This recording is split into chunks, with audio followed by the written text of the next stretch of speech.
Welcome to Vermonters in Business, where we highlight some of the very best business leaders in our state and the amazing things they're doing in their communities.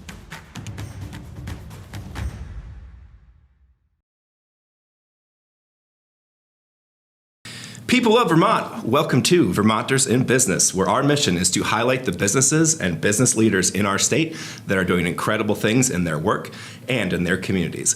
I am your host, Drew Kinney, an insurance agency owner, investment property owner, and technology investor.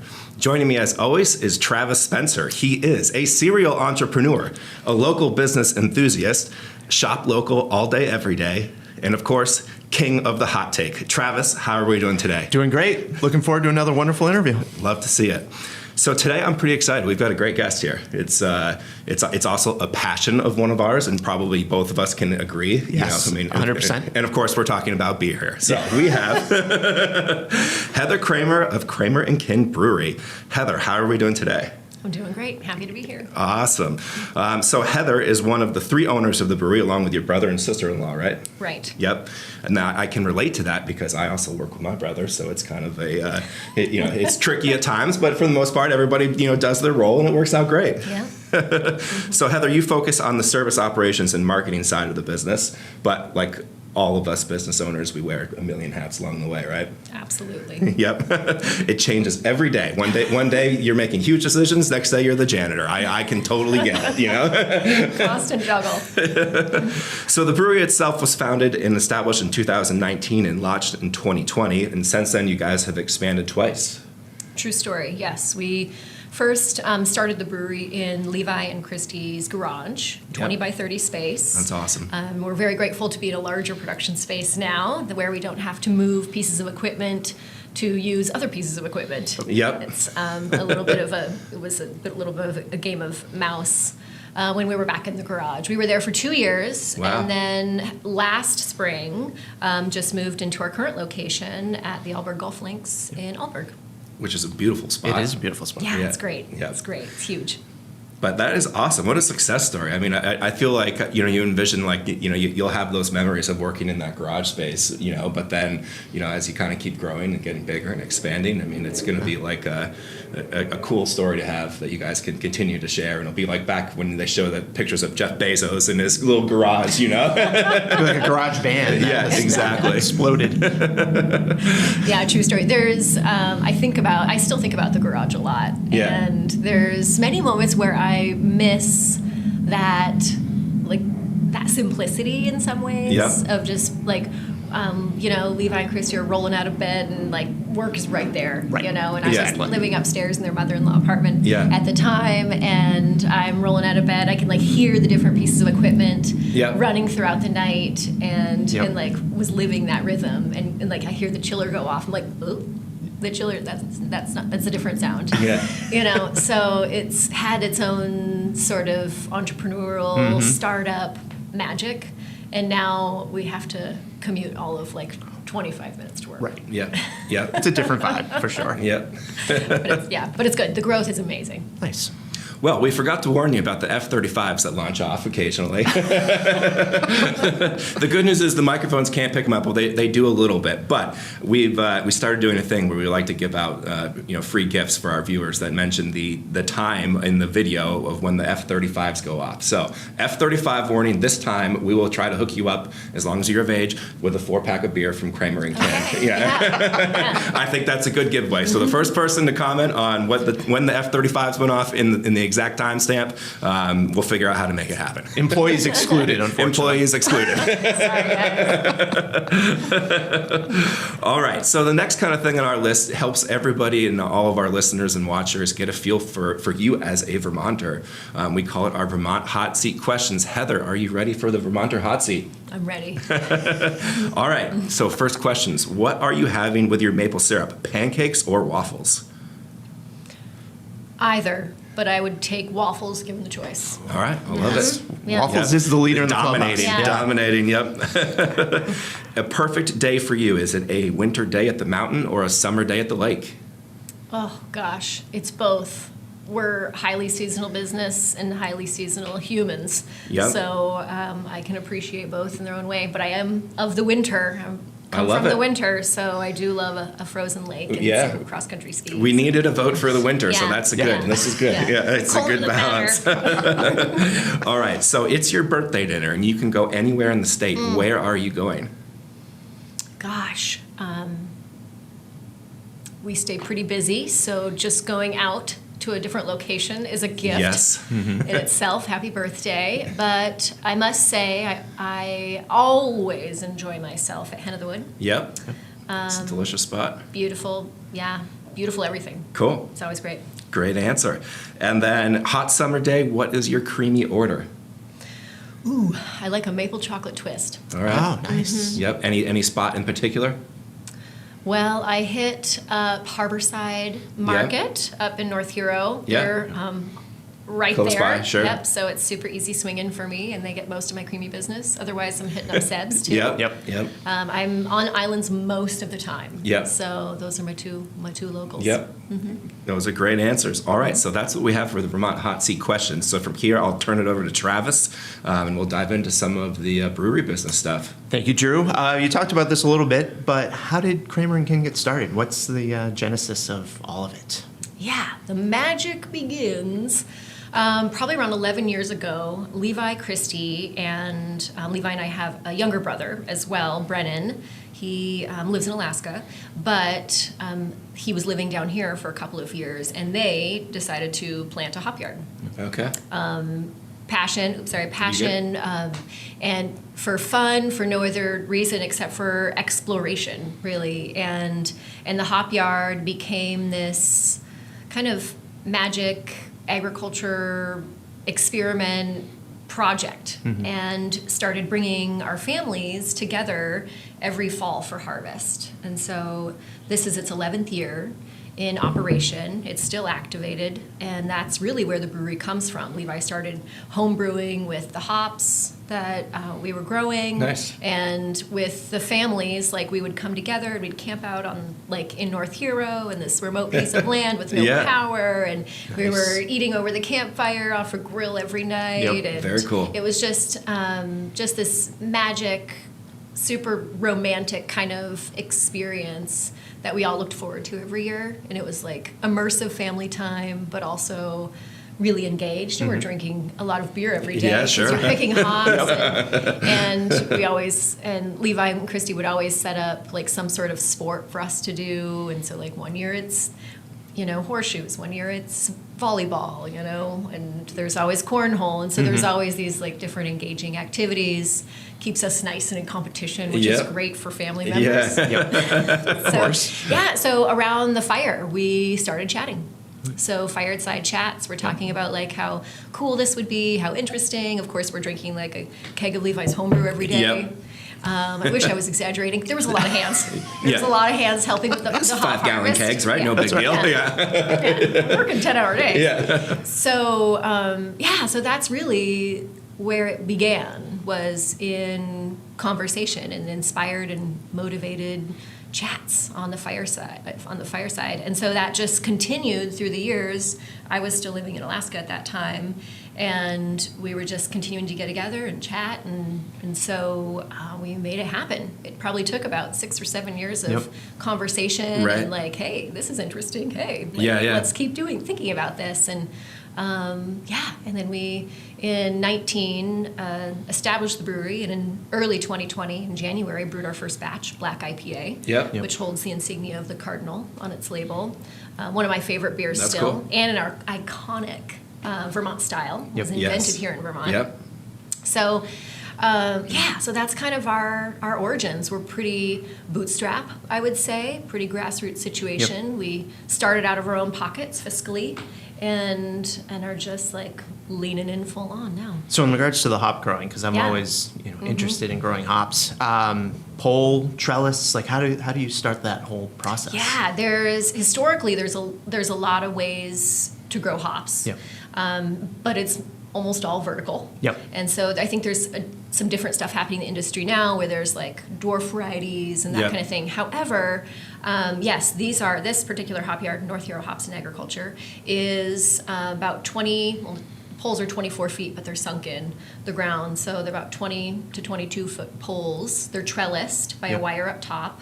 And they are strung. So there's, it's like a coconut fiber cord that comes down, and the hop will crawl up that. And then all the way up to the guide wire and just like And so you have to, do you get ladders to pick them? And I mean, what's the process? Yes, yeah. So yeah, those are. So we are manual. So we're all hand pick. Yep. So we'll cut them at harvest and pull those down. And then lay them out and say, "Go at it, folks." And, and then you just like. So you just cut the hop vine itself. Yep. Yes. Okay. Yeah. It's a perennial plant. Okay. And it's rhizomial, so it's growing back from its root system every year. Got it. And so we cut it down to about 4 inches. And so we are an organic hop yard, and we've been pretty consumed with the brewery and now also the restaurant the last couple of years. And so fortunately, Christy's Vermont native, and her family, the Hutchins, live in North Hero and have been an awesome support system.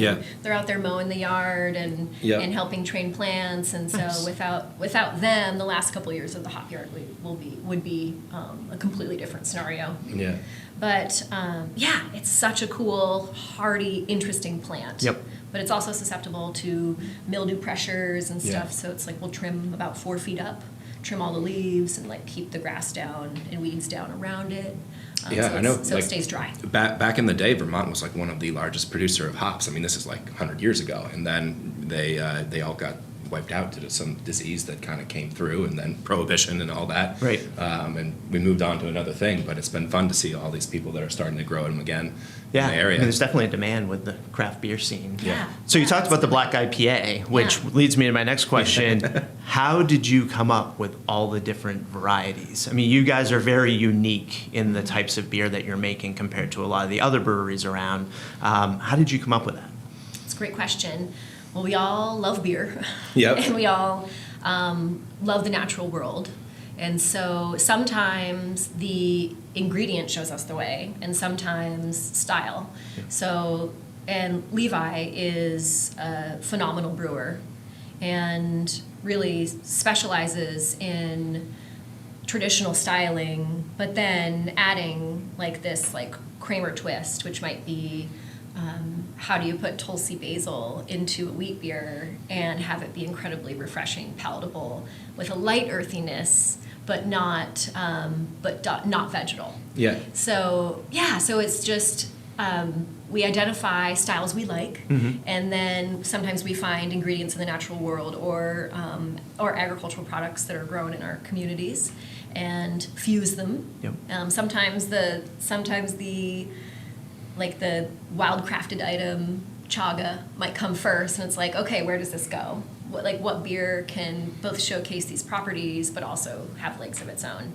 So the chaga lager was born, and it was just like this like lightly kind of like earthy smoke flavor. And every beer has an identity, right? And so I would say one of our attributes is like a pleasant subtleness, where you can identify this flavor, this ingredient, but it's not overwhelming, in any way. So because you're using dandelions and some stuff, spruce tips, you're using things that you don't traditionally hear people talk about when it comes to brewing beer. And a particularly fascinating one is the garlic mustard saison, which is coming back. Nice. I think they might be packaging that today. All right. It's one of my top 5 beers that we make. And garlic mustard, it's an invasive plant. It's in the mustard family, and in the saison, it just is pure delight. It's like light, refreshing, little farmhousey, has a little spice to it, that like foresty earthiness.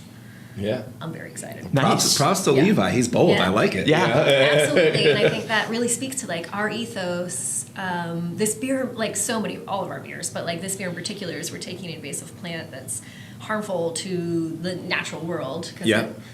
Garlic mustard is allelopathic, so what it does is it puts a light chemical into the soil. I guess like chemical is a general term. Sorry, scientists. And so there's a much better word for that. But it grows quickly. It shades out native native plants that don't grow as quickly. It foliates very fast and early in the season, and it makes the soil inhospitable for other plants around it with that little whatever its little bio defense. So maybe you could Yeah. take this to the water and develop something to make out of zebra mussels. Yes. We've talked about it. Yeah. I don't know. Is that stout? The zebra mussel stout? Yeah. Well, because it's funny because I recently saw an article about a distillery in New Hampshire that's making a whiskey out of green crabs because it's the same thing. The green crab is an invasive species. Yeah. So they're collecting the green crab to flavor the whiskey. I'm not sure how that's going to taste, but Right. but it's unique to help the environment and utilize that for Yeah. the beer. Yeah, and sometimes it's how you process the ingredient too. So, like the garlic mustard, we're using that plant. We're using the roots and the shoots, and Sure. so we defoliate that and we'll chop it up. Yep. And it's actually really beautiful.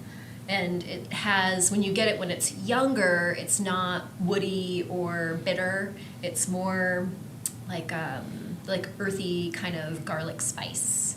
Gotcha. But garlic, I use that in a subtle way. Right. Because it's not Right. it's not a garlic. Right. It's Right. not a straight garlic beer or a mustard beer. It's it's just fascinating. So you've kind of rolled into where I want to talk about next is just your relationship with the community, your relationship with agriculture. Clearly, that's important to you guys.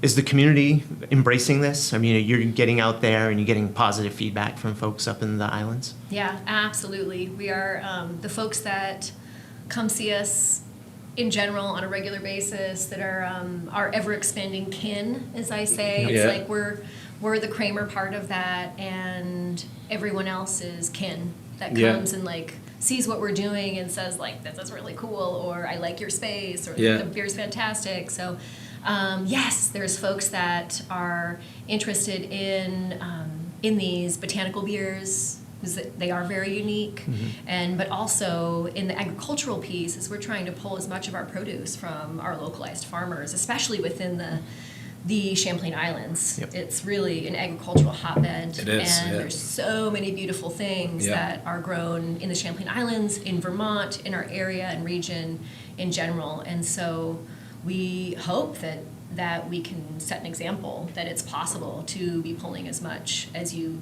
can and not have to sacrifice that. Yes, the margin is thinner for us, Right. Because we believe in equity and we want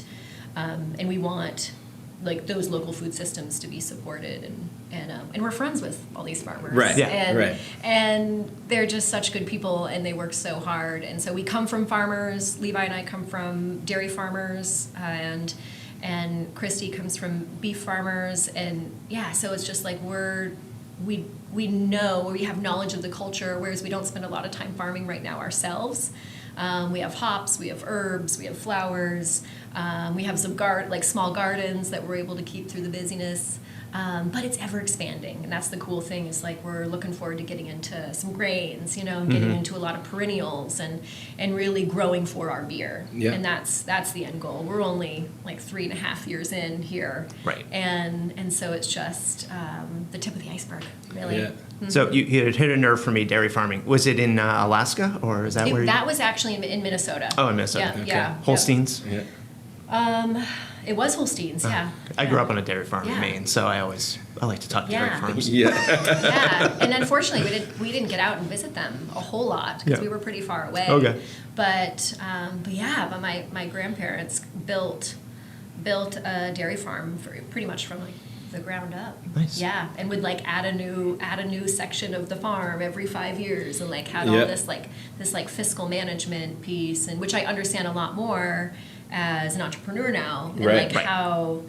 how challenging that truly is Yeah. to keep growing your business in an inhospitable environment. Yep. So Well, we've been to your location up in Yeah. Alburgh. We've been to the restaurant. The food's great. What you guys are doing up there is great. You alluded to, is there more in the future over the next couple of years? Any growth plans or things you want to talk about?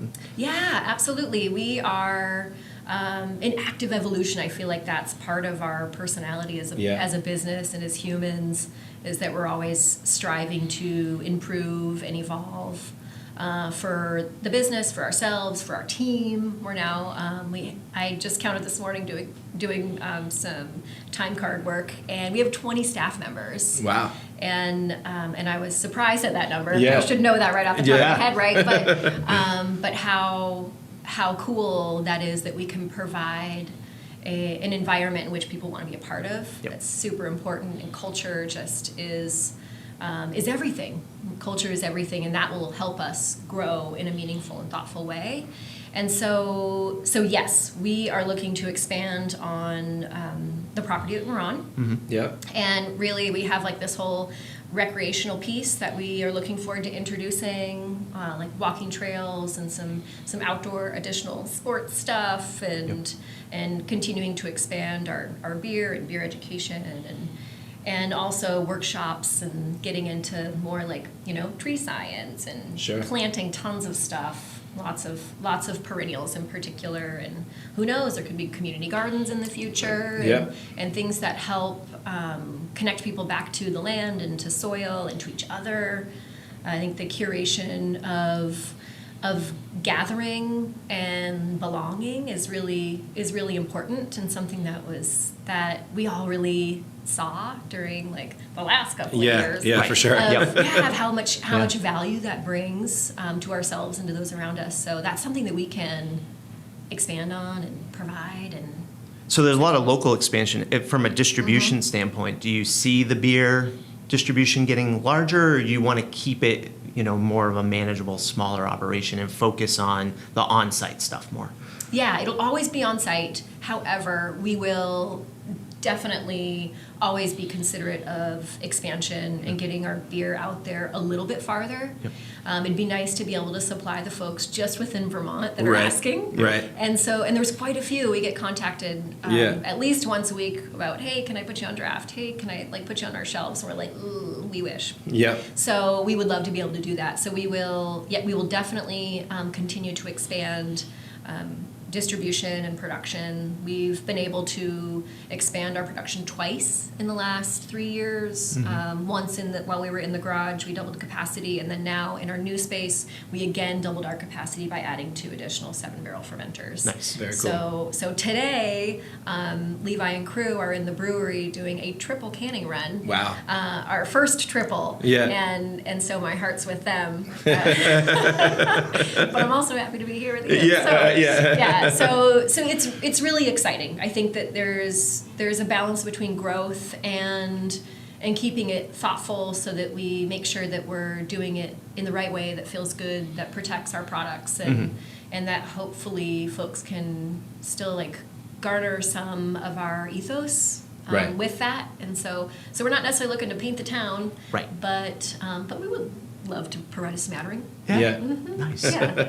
I love that you have this vision, and it's very unique to you, and it is kind of, as you say, your ethos into your fabric of what you want to do and your plans going forward. So that's cool. I feel like a lot of Vermont's been a booming area for breweries. There's been a lot of them that have started or fizzled out or whatever, and I think the ones that have lasted have always stuck to what been true to themselves, and so I applaud you for really having that dialed into that vision. That's super cool. Yeah. Well, thanks. We're Yeah. trying. Yeah. I think there's effort placed there every day, as you guys know, being Yeah. entrepreneurs yourselves. Yeah, and then I have one important question. So the folks coming off the golf course, Yeah. what do you think they order the most for a beer? Yeah, it's a great question. Yeah. And I would say our blonde ale and our honey ale are both Yeah. very popular with the golfers, which is awesome. The blonde ale in particular was built as a bridge. It's a beer bridge between macro and micro. Right. And Levi puts a Kolschist on it. It's just really lovely and has this nice little kind of not quite floral, but this nice finish to it that I think folks are obviously really on board with, because it's been a really strong performer in the tap room. Nice. Yeah, and so, but now, right, we just released our Lemon Balm Pilsner. Okay, and that's going over very well. I bet. Yeah. Yeah. Yeah. Nice. I like a nice Pilsner. Yeah. Especially on a hot day. Yep. Is there anything we missed? Anything else you'd like to add? Or? I guess I would like to take an opportunity to just say how amazing Levi and Christy are. Yep. I could not imagine being in business with two more dynamic, intelligent, Yeah. cool, and interesting, fun people. I think that we all try hard to outwork each other, and That's great. and we're all exhausted. So Yep. Well, you guys are doing great, so keep at it. Yeah. And I would just add that, definitely follow you on Facebook. You guys do a lot of events at the restaurant. I think you have a Father's Day pig roast coming up. We You do. have live music, pizza, Yeah. a lot of things going on. So folks really should, follow you on social media to see what's going on and what's happening and all the new stuff. And when it's time to gather spruce tips and other things, you guys put that out Yeah. there. So. Yeah, come on out. Give us a hand. Volunteers welcome. All right, Heather. Where can people find you? Whether it's on website, internet, the location, things like that. Give it a shout out so people that are looking out for you can find your beer. Yes, come visit us up in Alburgh at the Taproom Brewery. We're at 230 Vermont Route 129. So we're about 7 miles north of North Euro. So it's a quick, beautiful ride. And maybe 50 minutes from Burlington area. Yep. So otherwise, you can find us online at our website, kraemerandkid.com, on Instagram, on Facebook, or you can give us a ring. We've got a landline Yeah. at the spot. If you have any questions, come visit. See what the magic's all about. And in finer stores in Chittenden County is where That's you right. can find your brews. Yeah, we're supporting just about 30 accounts. Awesome. Yeah, and we do those deliveries ourselves. So Very on cool. Wednesdays, might see you out there. Yeah. Awesome. Well, this has been another episode of Vermonters in Business. Heather, thank you for joining us. If you know a business leader out there that we should highlight or feature on our show, we'd love to have them. We had a great time, and thanks again for coming. Thank you. Yeah, Appreciate thanks so it. much. Love learning more. Appreciate it. Yeah. Thanks.